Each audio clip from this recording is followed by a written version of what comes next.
Muito boa tarde para você. Tá começando mais um A Vida Não Para.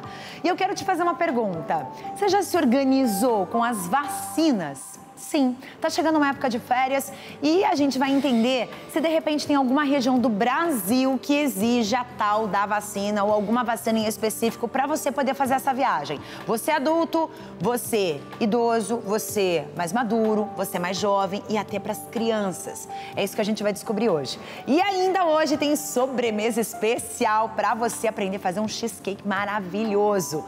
Fica aqui comigo que o programa tá só começando e a gente, claro, vai para nossa primeira entrevista de hoje aqui na minha sala, a enfermeira especialista em vacinação, Kátia Oliveira. Tudo bem, Kátia? Tudo bem. Bem-vinda, prazer em te conhecer. Obrigada pelo convite. Bem, para a gente iniciar esse nosso bate-papo, eu queria entender uma coisa. A questão da vacinação de adultos, de idosos, de crianças, tem alguma, por exemplo, eu vou fazer uma viagem agora no final do ano ou no comecinho do ano, né? Final do ano já tá aí, começo do ano também. Como é que eu me organizo na questão das vacinas? Bem importante, né?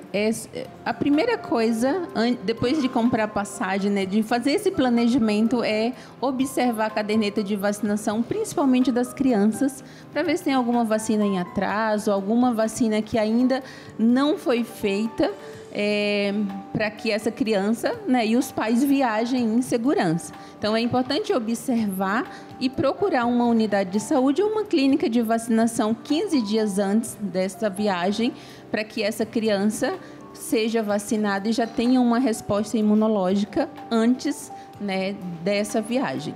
Certo. Desde 2015, o Brasil não alcança o nível de vacinação, o índice de vacinação adequado, que seria 95%. Muitas coisas vêm acontecendo, né, nesse período, desde 2015 até agora, a gente sabe disso.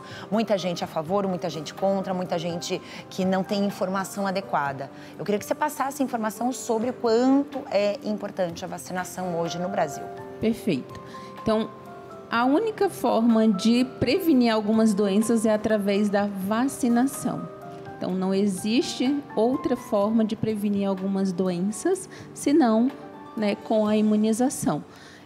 Sim, de fato, desde 2015 que esses índices de imunização não são atingidos no Brasil, o que é ruim, né, para esse cenário. Parte disso foi comprometida também na época que a gente viveu, né, na pandemia. Então, os pais, né, a população de modo geral ficou reclusa. Então, esse medo de sair de casa fez com que as pessoas não procurassem as unidades de saúde para completar esse esquema de vacinação. Tiveram muitas crianças que não foram imunizadas nesse período, né? Eu falo de criança porque é a maior massa, é a mais importante para a gente manter esses índices de imunização, né, altos. Então, a gente não pode esquecer que, antes de qualquer coisa, a vacina ela precisa estar atualizada, principalmente no primeiro momento de vida dessa criança, né? No primeiro ano de vida, a criança tem vacina praticamente todos os meses.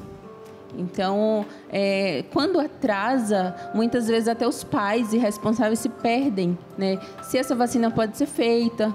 Então, o ideal é sempre procurar um profissional habilitado, seja um pediatra, os próprios profissionais que trabalham nas unidades de saúde, eles estão habilitados a fazer essa orientação a esses pais para atualizar essa caderneta de vacinação e diminuir a circulação de algumas doenças que haviam sido erradicadas e hoje, pelo baixo índice de imunização, existe um risco de voltar. Vamos fazer o seguinte, você vai ficar comigo aqui no estúdio, tá? Vamos conversar mais. Daqui a pouco ela vai trazer pra gente quais são essas doenças que voltaram a aparecer, por exemplo, aqui no Brasil, com essa falta ou essa carência de informação sobre vacinas, tá? Então, daqui a pouquinho a gente vai saber mais. Agora eu quero chamar vocês para uma reportagem super especial. Você sabe que tem um circuito de poesia numa região aqui do Brasil?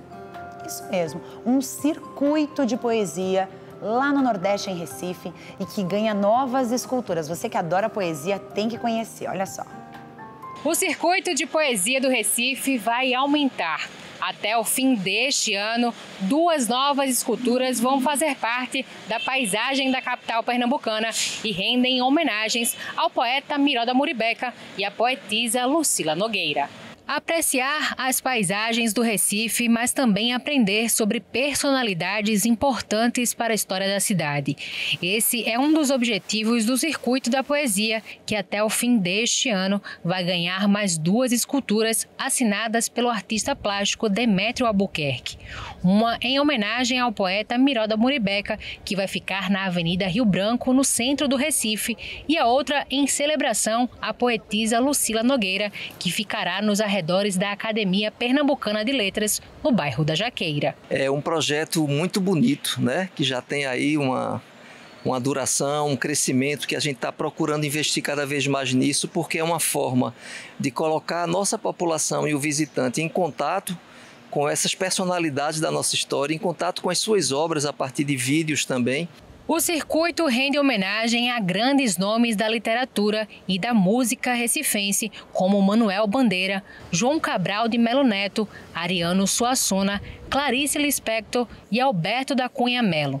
E ter essas obras espalhadas pela cidade é uma forma de manter viva a memória de pessoas tão importantes.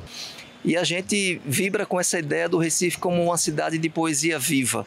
Então a gente tem aí pessoas que integram esse segmento, e isso estimula inclusive, né, no contato de conhecer a nossa cidade, de conhecer a sua produção cultural. Eu fico muito contente por conta que um projeto que começou com 10 esculturas já esteja em 22, por pressão e reivindicação da população. Inclusive a gente teve que abrir para cantores, né, também, por conta que as pessoas queriam ver os seus verdadeiros heróis representados, né? E eu sou muito orgulhoso de ser a mão que, digamos assim, faz concretiza esse sonho.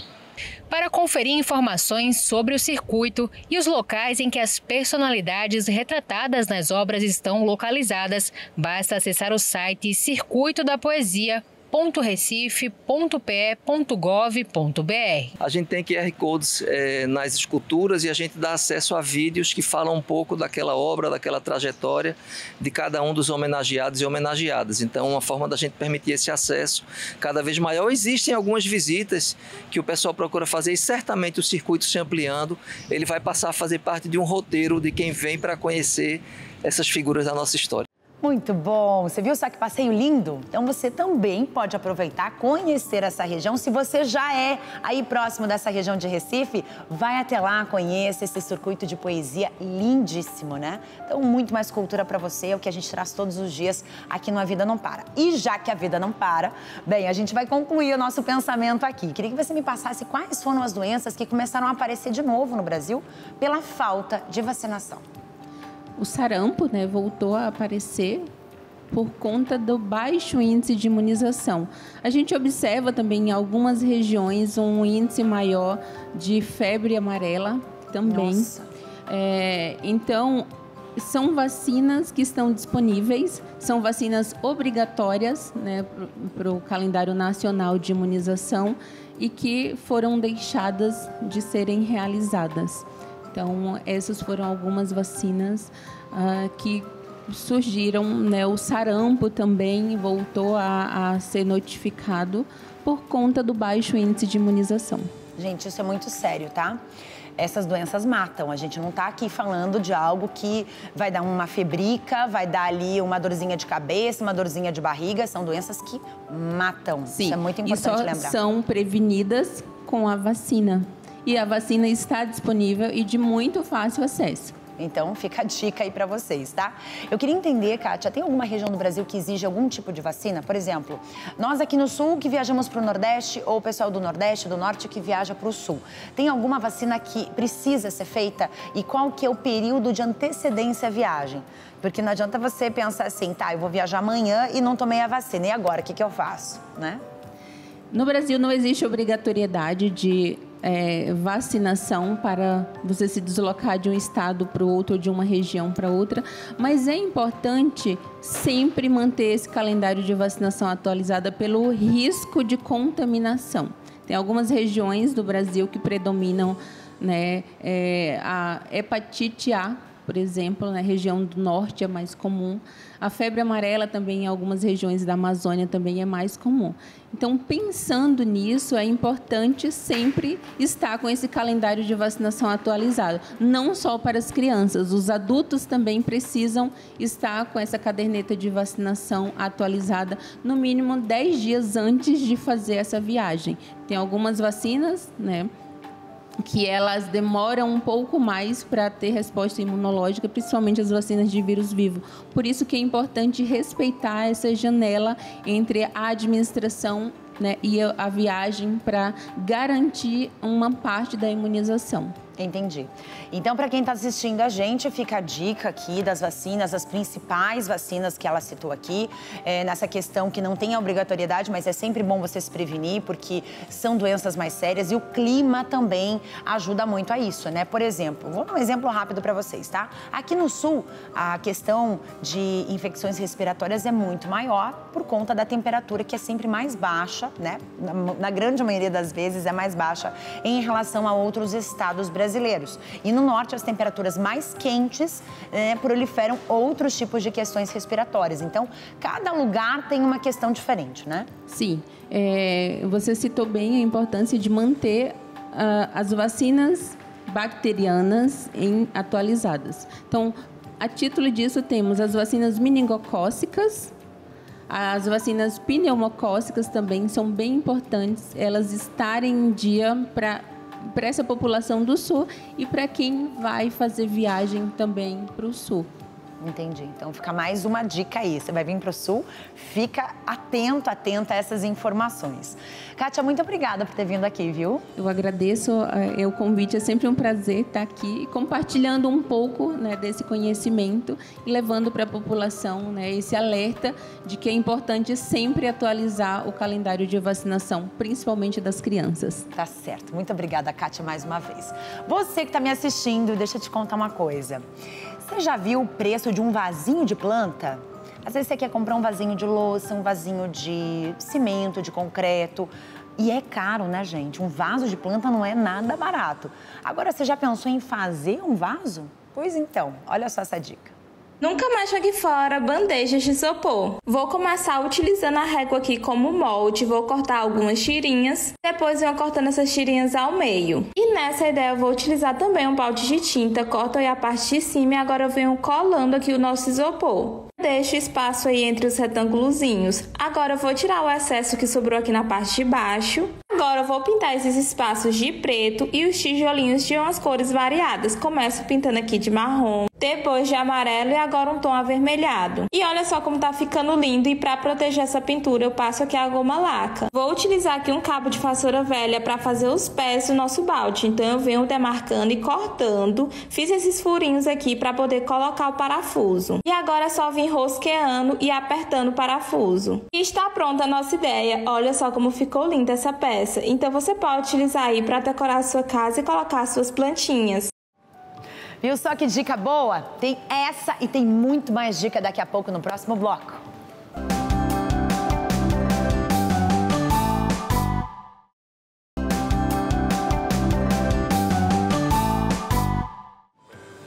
Estamos de volta e eu já venho com uma perguntinha para você. Você sabe identificar uma criança superdotada?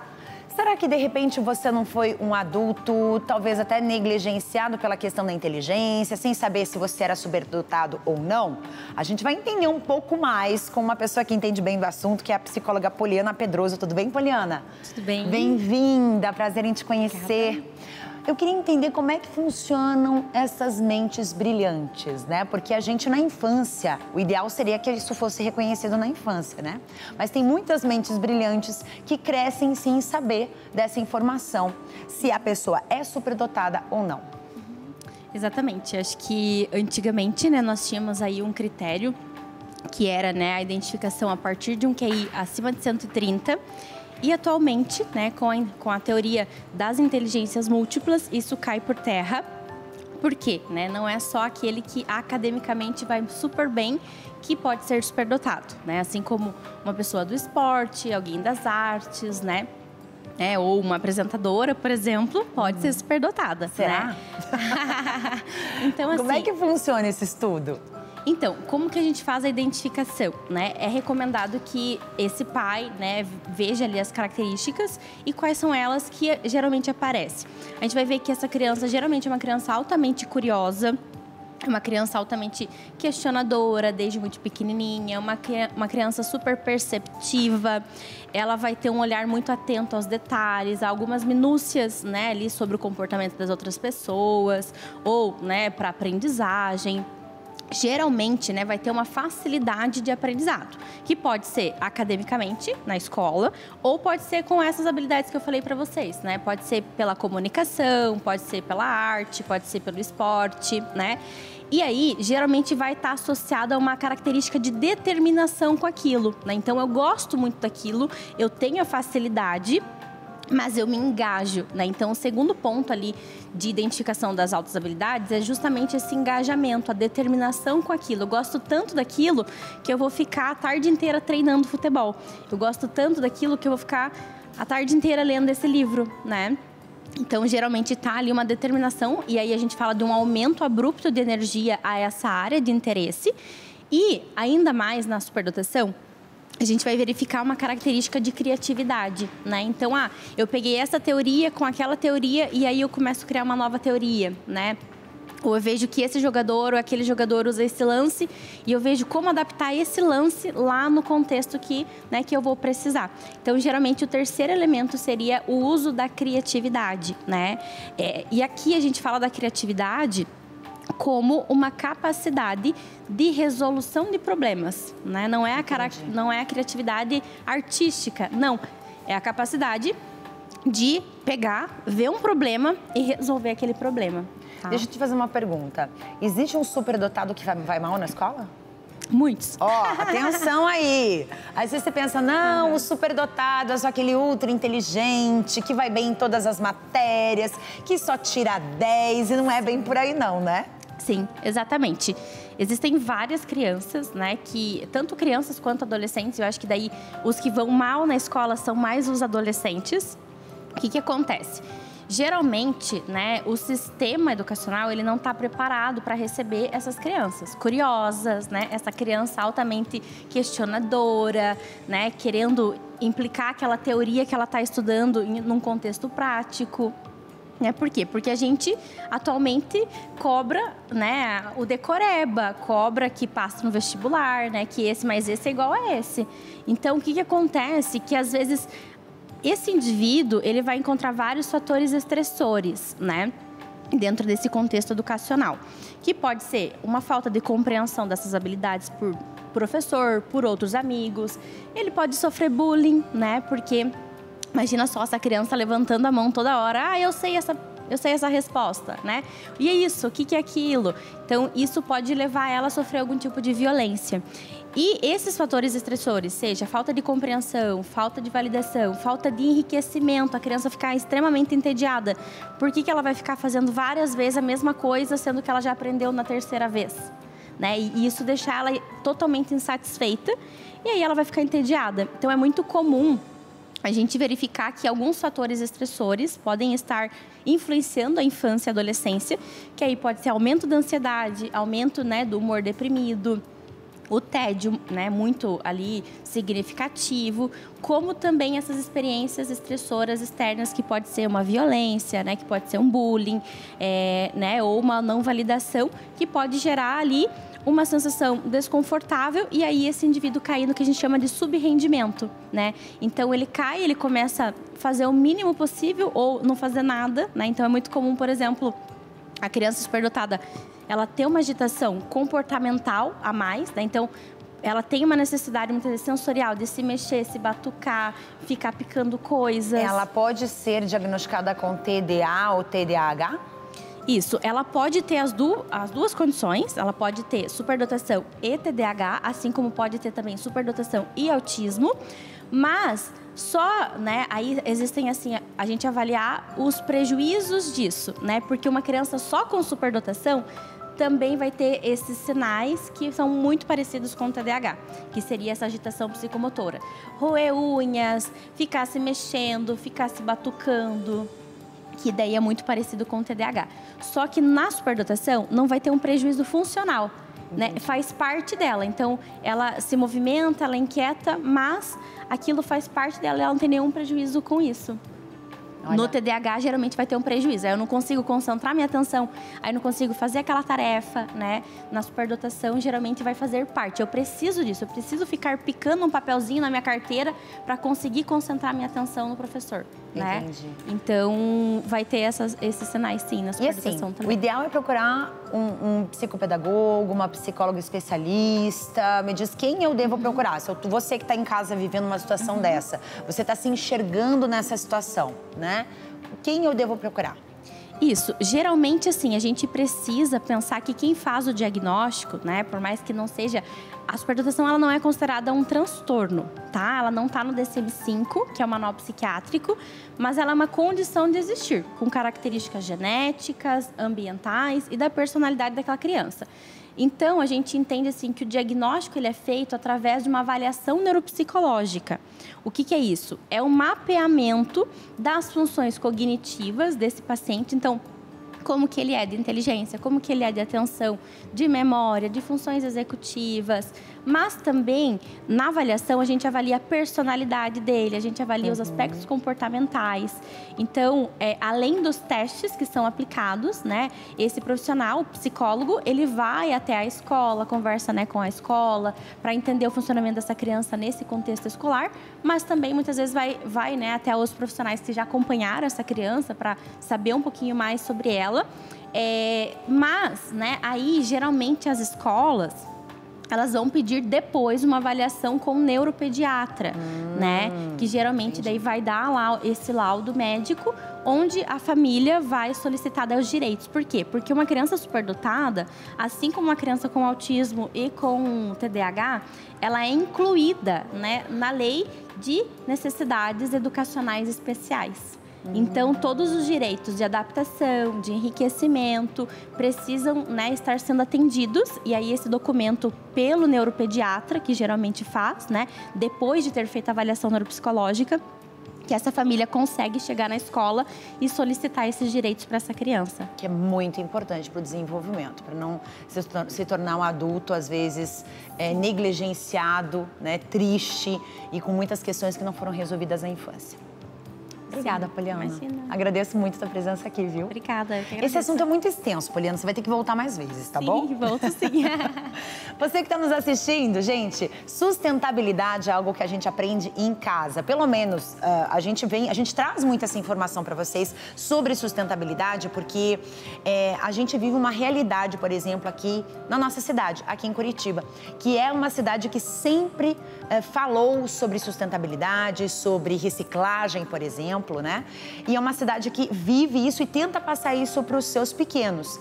Só que, não é só aqui não, gente. O Brasil inteiro está se tornando um país sustentável. A gente vai para Minas Gerais, os mineirinhos também vão ensinar um pouco pra gente. Vamos ver? É como uma força-tarefa formada por alunos, professores e diretores de escolas estaduais. As crianças do 5º ano aprendem na sala de aula a importância da sustentabilidade. Corta aqui, cola ali.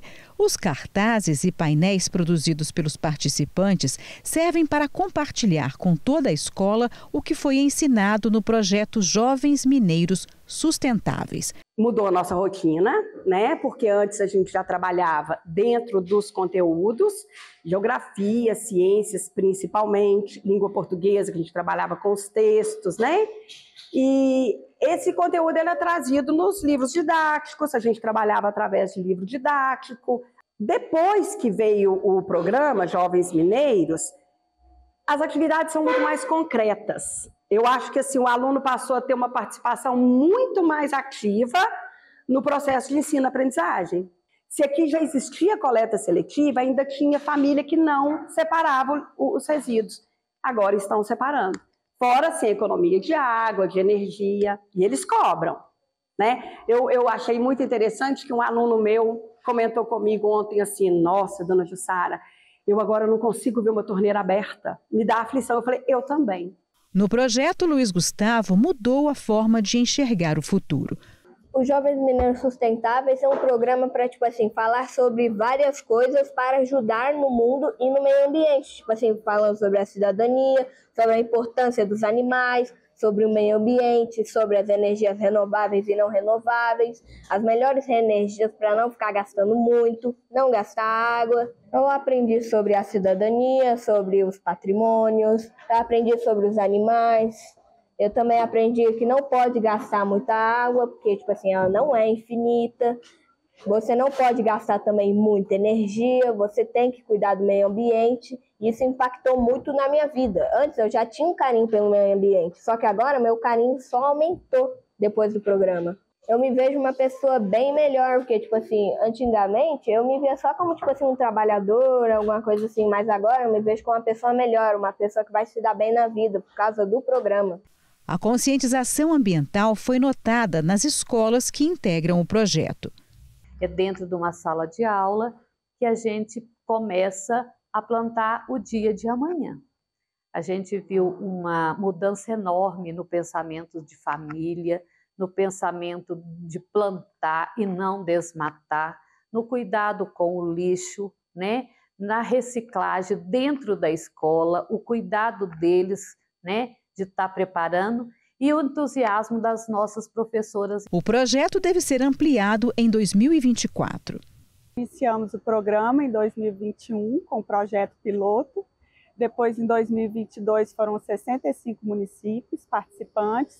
Em 2023, agora foram 104. E agora, com o novo edital, nós abrimos para a participação de mais 40 municípios do estado. Um trabalho muito importante de educação ambiental em parceria com os municípios e com as escolas municipais, que tem gerado um engajamento da sociedade, seja através dos alunos, dos familiares dos alunos, numa nova percepção sobre a importância da gestão ambiental, do comportamento ambientalmente adequado em todo o estado de Minas Gerais. O projeto une a teoria à prática, levando para as salas de aula o tema da sustentabilidade, baseado nos Objetivos de Desenvolvimento Sustentável da ONU. Nas cidades participantes, o poder público já percebe os resultados positivos do trabalho. Em Igarapé, por exemplo, a prefeitura notou uma mudança de comportamento na população, com um interesse maior na preservação ambiental e também no cultivo de áreas verdes. Os Jovens Mineiros Sustentáveis, ele vem para, mais uma vez, despertar essa vocação ambiental e o compromisso ambiental de Igarapé. Então, é um programa que vem com uma metodologia, para mim, muito bem construída, que consegue, dentro de sala de aula, através de atividades lúdicas e também de visitas às nascentes, despertar no jovem todo esse comprometimento que nós devemos ter com o meio ambiente. Temos um centro de referência ambiental que foi criado recentemente, ali a gente realiza essas oficinas, então houve sim uma procura muito grande da população em estar participando dos projetos ambientais que já são desenvolvidos no município. Gabriel se apaixonou pelo que aprendeu em sala de aula e também nas visitas a nascentes e áreas de preservação ambiental. Porque esse programa, olha, merece isso mesmo, porque está ajudando muito a gente nessa vida, né, para crescer já sendo vitorioso no mundo. Eu gosto porque ensina a gente, né, a não maltratar a natureza, porque se Deus criou a natureza é porque tem uma utilidade no mundo que a gente tem que preservar, não fazer queimadas. Dicas simples, como fechar a torneira enquanto lava as louças, foram repassadas pelos alunos aos pais.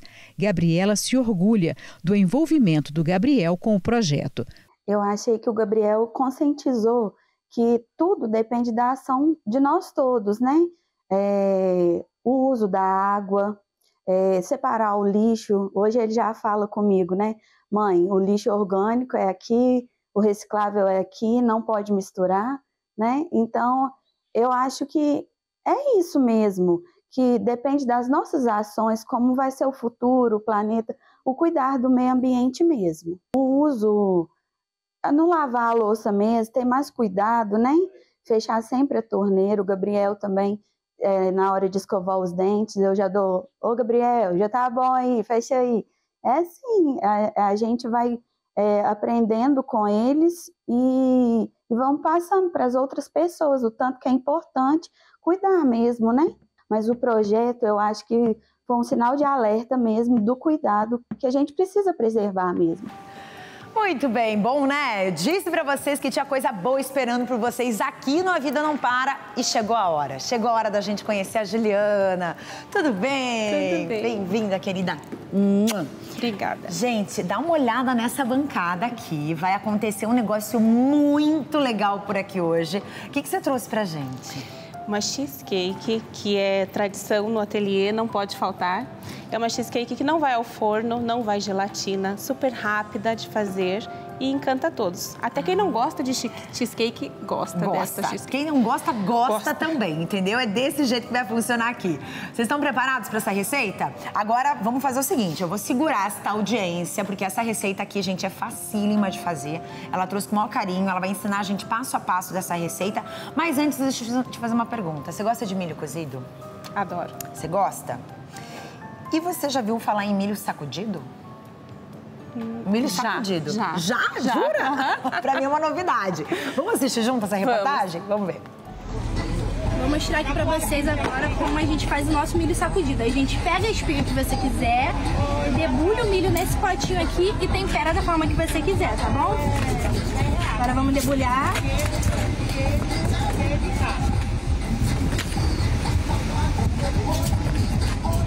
Aí vocês já podem ir seguindo lá o nosso Instagram, tá bom? É Léo Rei do Milho Verde. Agora a gente vai perguntando aqui. Vou perguntando pra você, tá bom? Margarina e sal, pode? Pode. Pode? Queijo ralado e orégano? Pode. Ketchup e mostarda? Não. Cheddar, catupiry? Pode. Uau. Temperinho grilho de churrasco? Pode. Azeite, alho torrado e pimenta calabresa? Alho torrado. Vai começar isso. Não quero nada disso. Mais um pouquinho de margarina. Depois a gente sacode.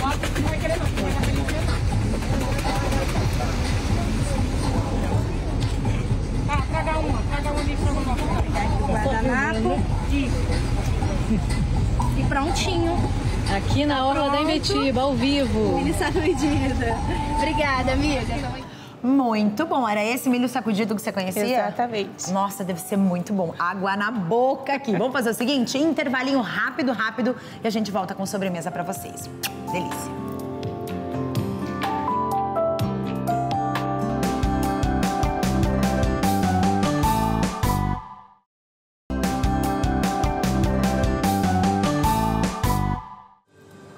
Estamos de volta e a pergunta é a seguinte: você lembra onde você passava suas férias da escola? Era numa fazenda? Era numa região rural? Eu, por exemplo, passava numa região rural, né? Minha família morava numa região rural em Santa Catarina e todas as férias eu ia para lá cuidar dos bichos, das galinhas, dos porcos, tirar leite. Era uma diversão. A gente encontrou um lugar que traz muito isso, essas lembranças da infância aqui da nossa cidade. E eu quero apresentar para vocês. Aliás, é uma cidade aqui pertinho de Curitiba, bem pertinho, bem coladinha com a capital do Paraná. Vamos ver? Ai, a vida no campo. Aquele cheirinho de terra molhada, o ar puro, o terreiro cheio de patos, gansos, galinhas e pintinhos podendo pegar ovos, ordenhar as vacas. Muita gente com certeza já pensou em ter uma vida dessa ou poder propiciar esse estilo de vida aos filhos. Mas como o cotidiano de quem mora nos centros urbanos é voraz, que tal pelo menos por um dia ou por alguns momentos podermos ter essa experiência?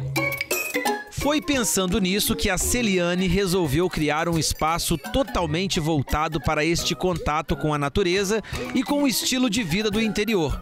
A Vila dos Animais, localizada em Campina Grande do Sul, na região metropolitana de Curitiba, recebe constantemente visitas de escolas e também de famílias que querem tirar a criançada das telas de computadores e celulares para vivenciarem o campo de todas as formas possíveis. Faz parte, né, do conteúdo de sala de aula, daí junto com a prática pedagógica, a gente traz os alunos e também pelo contato, né? Muitos não têm contato com os animais, digamos, da fazenda, né? O parque possui área total de 217.800 metros quadrados, em um misto de mata nativa, lagos, riachos e piquetes dos animais da fazendinha. É tão amplo que dá para receber até 250 pessoas simultaneamente.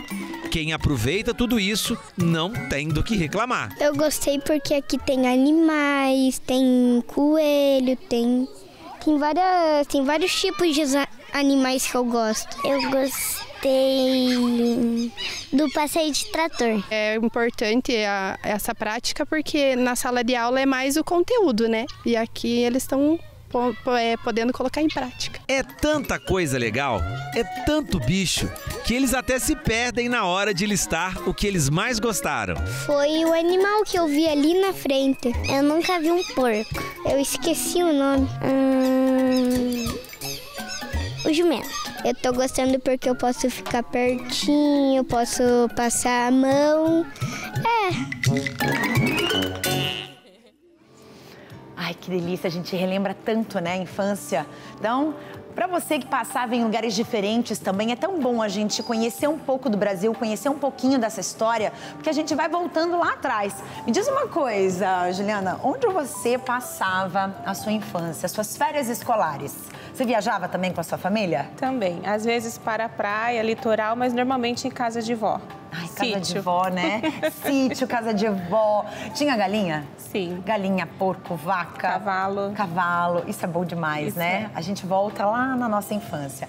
Gente, mas agora, gostinho de infância também é uma delícia de uma sobremesa, com muitas características, pode ser da sua infância também. Tem geleia, tem um creme de leite, tem que mais? Açúcar, baunilha. E o cream cheese e o limão. Vamos lá, o que a gente vai precisar para fazer essa nossa cream cheese facílima? Fácil, até na receita que dá para decorar bem facinho. Então a gente vai precisar. Você tá com a mãozinha machucada, eu vou te ajudando, tá? Bem. Você tá com a mão machucada, eu tô com o dedo machucado, mas a gente se ajuda, certo. Né? Duas mãos se ajudam aqui. Temos aqui a nata, creme de leite fresco ou nata. Então, não pode ser o creme de leite de latinha, tá? Nem o de caixinha. Então, a gente vai colocar ele no bowl da batedeira juntamente com o cream cheese. Então, aqui temos 300 gramas de nata, 300 gramas de cream cheese. Ok. Colocou na batedeira. Pode ser aquelas batedeiras simples, qualquer batedeira. Qualquer batedeira. O que a gente precisa é do globo. A função do globo é aerar, trazer volume, incorporar ar. Se eu não tiver esse globo aqui, eu posso bater na mão? Naquele com o fouet? Isso. Com fouet? Mas vai um tempinho maior. Tá. Você vai fazer uma academia aí. Exatamente. Que tal? Então vai 300 gramas de cada um, cream cheese e a nata, né? E a nata. Aliás, o creme de leite fresco. E aqui a gente tem o açúcar de confeiteiro. Ele não é o açúcar tradicional, né? Impalpável, porque o impalpável ele tem amido. O açúcar de confeiteiro ele é apenas com uma granulação mais fina. Então, como eu não vou derreter este açúcar, ele não vai ao forno, não vai passar por uma cocção, eu preciso de um açúcar bem fino, para que na hora que eu for comer, eu não sinta aqueles grânulos de açúcar nos dentes. Entendi. Então, açúcar confeiteiro. Aqui, 120 gramas. Tá. E aqui a gente já adiciona a baunilha. De preferência, o extrato, porque ele é natural. A essência, ela traz um sabor artificial. Então, se você não encontrar na sua região, pode ser a essência ou então pode até deixar sem, não tem problema nenhum. Entendi. Um pouquinho aí de extrato de baunilha. 10 gramas. E aqui a gente vai espremer o suco de um limão. Pode ser o limão siciliano ou o limão Tahiti. Mas o limão Tahiti, pela quantidade que a gente usa, vai trazer mais sabor. Então, a gente usa um limão. Um limão inteirinho. Um limão inteiro. Gente, essa cheesecake aqui é muito fácil. Se eu tiver aquele limão galego, limão caipira, que é aquele laranja, qualquer posso usar? limão. A ideia aqui é trazer um pouco de acidez. Entendi. Então pode ser qualquer limãozinho. É uma combinação de sabores aqui. Se o meu limão for grandão, que tem algumas casas, por exemplo, casa de mãe, casa de vó, sempre tem um pezinho de limão. Sempre. E o engraçado é que o limão que é vendido no mercado é a metade do tamanho do limão que tem na casa da avó. Se for um limão daqueles grandes, utiliza meio ou a acidez?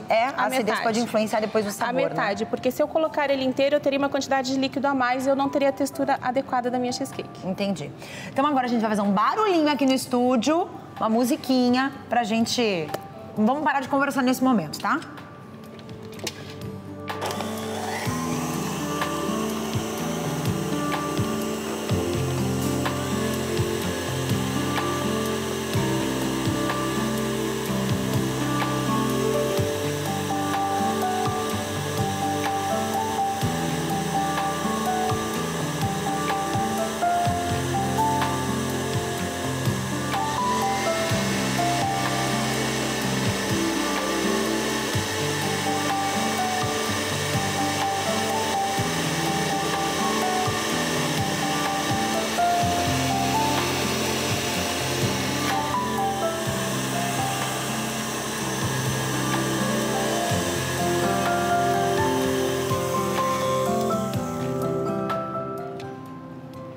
E rapidinho. Rapidinho. Aqui, o que a gente chama na confeitaria de pico firme. Então, eu não posso bater muito, senão essa minha nata vai desandar, pode virar manteiga. Então, eu bato o suficiente para incorporar e ter essa textura firme. E depois, eu preciso de 3 horas de geladeira deste preparo. Tá, então aqui vai pra geladeira, coloca numa forma normal. Essa receita, ela tem rendimento para uma forma de 20 centímetros de diâmetro. Normalmente a gente usa de fundo removível. Entendi. Então essa aqui, eu já trouxe com a base. A gente usa uma base de bolacha maisena. Então são 120 gramas de bolacha maisena para 80 gramas de manteiga. Mas se você colocar manteiga, eu recomendo que coloque 10 minutinhos no forno. Mas se você usar margarina, de boa qualidade, é claro, não precisa nem ir ao forno. Tritura a bolacha, coloca a margarina derretida e faz o fundinho da forma. É só o fundo, não é as laterais, não? Pode ser as laterais, mas daí você vai ter que dobrar a receita. Entendi. Então vai fazer o fundinho ali, faz com essa quantidade que ela passou. A gente vai ter todas essas informações, tá, gente, no nosso Instagram. Vai ter receita de tudo lá. Todas as quantidades, as receitas. Tá aqui também o @ da Ju para você também acompanhar. E agora a gente vai decorar, isso? Isso. 3 horas de geladeira. 3 horas de geladeira, aí eu tiro ela assim. Aí depois eu vou aqui colocar a geleia. Existe geleia de frutas vermelhas pronta, mas você também pode fazer com frutas congeladas ou frescas. Também estará disponível a receita para vocês, é super fácil. Apenas as frutas, um pouquinho de açúcar e limão, mais nada. Eu vou trazer para vocês. Aí a gente vai... Minha colher tá aqui, né? Colocar a geleia. Eu não sou uma exímia cozinheira, mas eu posso te ajudar, tá? Vai pedindo ajuda aí. E sempre que a gente usa a geleia, a gente não pode pôr muito, porque senão ela irá escorrer muito pelas laterais, né? Entendi. Então é uma quantidade adequada, vocês terão ali... E você ainda tem que desenformar, né? Exatamente. Porque isso aqui vai pra geladeira de volta. Não, aqui ela já está gelada, né? Já tem o tempo dela. E eu só vou fazer a parte da geleia e da finalização com as frutas. Como, gente, fruta vermelha anda com um precinho um pouco exagerado, né? Eu gosto de fazer essa cheesecake ou com geleia de morango ou frutas vermelhas mesmo e decorar com morangos. Fica, para quem gosta de fazer aí para ter um dinheirinho extra no final do mês, fica mais em conta e enche os olhos também. Nossa, que delícia, gente. Tô babando aqui. Não sei vocês aí, já almoçaram? Já almoçaram? Isso aqui é a sobremesa, então, tá? Vocês estão convidados a acompanhar a gente nessa delícia. E você trouxe algumas frutas bem maravilhosas. Eu trouxe as frutas vermelhas, que é o que a gente costuma fazer no Natal, né? Significa bastante. Fica bem linda a mesa, mas eu também faço com morangos. Então dá pra fazer com qualquer fruta, de preferência que seja mais ácida, né? Fundo removível, a gente usa um copinho assim pra retirar. Gente, ela é corajosa, olha isso. Corajosa e a pessoa tem experiência. Você vai colocar aqui, né? E aqui, ó, já tenho a basezinha de bolacha. E... Uau! Aí a gente decora. A decoração é por conta da criatividade de cada um, né? Mas a gente sempre procura fazer de uma forma harmônica, aonde todas as fatias contemplem as frutas, para não ter aquela briga depois, né? Você quer sabe aquela história de decoração chique, gourmet, que você coloca todas as frutas num canto e deixa outro canto vazio? Gente, isso dá uma briga depois, tá? Então, vamos contemplar, como disse ela, todos os cantinhos da torta, da nossa cheesecake maravilhosa. Porque é uma delícia, gente. Isso aqui é bom demais. E é uma sobremesa que ela não é doce demais. Às vezes você se incomoda com o doce das sobremesas. A gente sempre dá essa dica, né? E não sente o sabor. A cheesecake, ela é mais ácida, então ela quebra um pouco da doçura do açúcar, né? Sim. Enquanto a gente decora, vamos fazer o seguinte? Vou chamar uma reportagem especial. Vamos sair daqui? Ela tá terminando de decorar. Daqui a pouco eu vou provar esta delícia junto com vocês. E vocês já vão preparando aí o caderninho para anotar a receita. A gente vai repetir para você poder fazer na sua casa, tá bom? Agora deixa eu já trazer uma informação especial. Nós vamos falar sobre atividades para as crianças em um lugar para lá de especial. Tem um ambiente bem poderoso, bem interessante. Toda vez que a gente traz essas informações aqui para vocês, é para que você possa ter uma ideia do quão grande é o nosso país e dos lugares que você também pode conhecer. Por exemplo, litoral sul da Bahia. É para lá que a gente vai agora, vamos?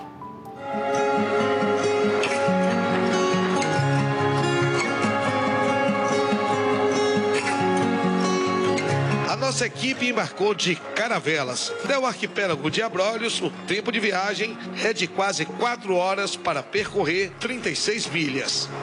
O motivo da nossa viagem é avistar baleias jubarte, aqui em Abrolhos. Elas vêm para reprodução entre julho a novembro a cada ano. Mais 2 horas em alto mar. E com temperatura média de 30 graus, chegamos à ilha de Santa Bárbara. A ilha é da Marinha do Brasil e atrai turistas quase todos os dias. Aqui está instalado um dos mais antigos faróis do país.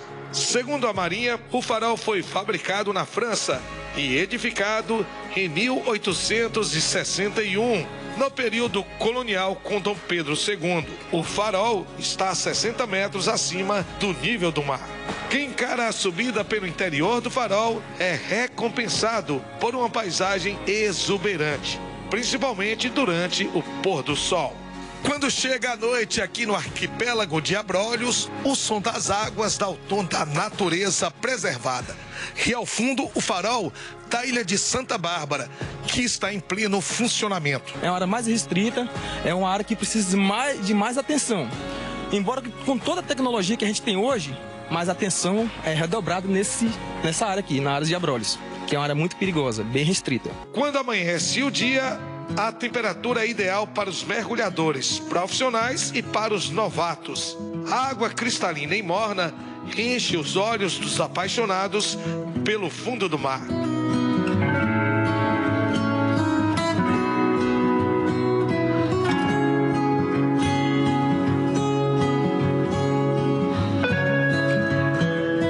O Parque Marinho dos Abrolhos contém o maior banco de corais do Atlântico Sul.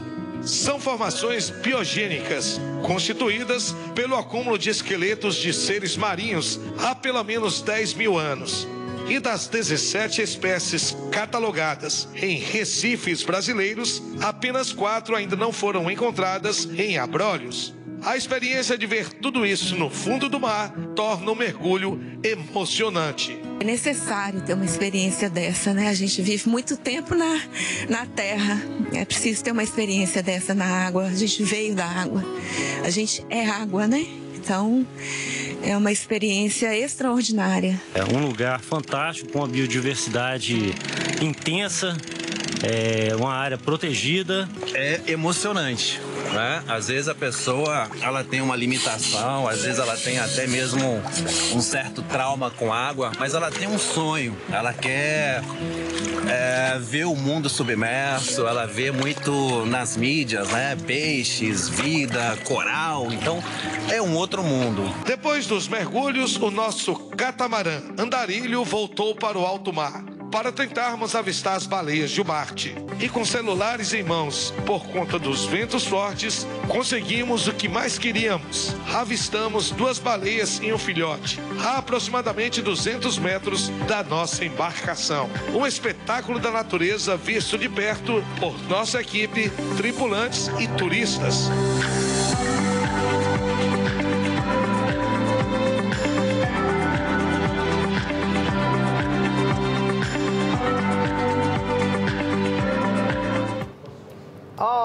Olha isso aqui. Depois da gente passear no litoral sul da Bahia, a gente vai encerrar o programa com essa maravilha.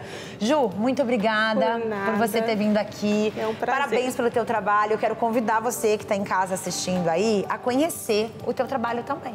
Muito obrigada. Tá, ó, vai vir voltar mais vezes, tá? Com certeza. Combinado? Agora a gente vai se deliciar, né, gente? O que a gente pode fazer, né? Sou obrigada a ficar só olhando? Claro que não. Vamos ter que comer. Um beijo pra vocês. Muito obrigada pela companhia e amanhã tem mais. Obrigada. Obrigada.